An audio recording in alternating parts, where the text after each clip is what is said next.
क्या हुआ, फिर से डीड नहीं बनाई?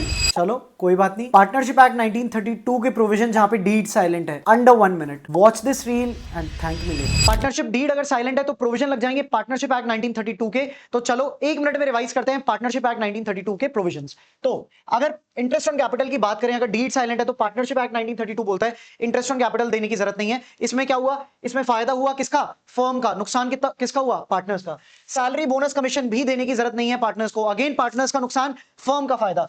प्रॉफिट शेयरिंग रेशियो, अगर डीड साइलेंट है या डीड में पीएसआर मेंशन नहीं है, इक्वली डिस्ट्रीब्यूट कर दो प्रॉफिट्स को। माइंडेड, इक्वली डिस्ट्रीब्यूट कर दो। इंटरेस्ट ऑन ड्रॉइंग्स, अगर पार्टनरशिप एक्ट 1932 बोलता है अगर डीड साइलेंट है तो फर्म के पास कोई राइट नहीं है पार्टनर्स से ड्रॉइंग्स पे इंटरेस्ट रिकवर करने का। नुकसान किसका? फर्म का। फायदा किसका बच्चों?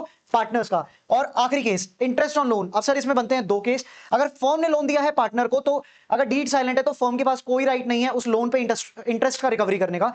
कहने का मतलब इस केस में क्या होगा, पार्टनर्स को इंटरेस्ट देने की जरूरत है ही नहीं। तो फर्म का हुआ नुकसान, पार्टनर का हुआ फायदा। दूसरा केस जहां पर पार्टनर ने लोन दिया है फर्म को, उस केस में क्या होगा सर, वहां पर पार्टनर क्या करेगा? रिकवरी करेगा इंटरेस्ट की, लेकिन किस रेट से करेगा? 6% पर एनम। तो बच्चों ये रेट आपको याद रखना है और बिल्कुल भी कंफ्यूज नहीं होना इंटरेस्ट ऑन लोन में, ठीक है? आई होप ये वीडियो आपको बहुत ज्यादा हेल्प करेगी एक दिन आपके एग्जाम से पहले। ऐसी इंफॉर्मेटिव रील्स में लाता रहूंगा आपके लिए और इस चैनल से आप जुड़े रहिए।